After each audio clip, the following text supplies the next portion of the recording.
Welcome viewer, I am Murugan S. This video tutorial describes how to enable or disable DEP data execution prevention on Windows 7, 8, and Windows 10.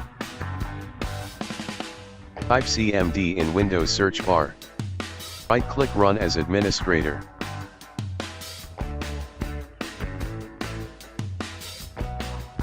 Copy command 1 from description and paste it to command window. Press Enter key. DEP is enabled. Copy command 2 from description and paste it to command window. Press Enter key. DEP is disabled.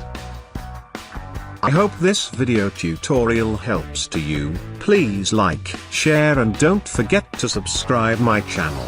Thank you very much. See you next video.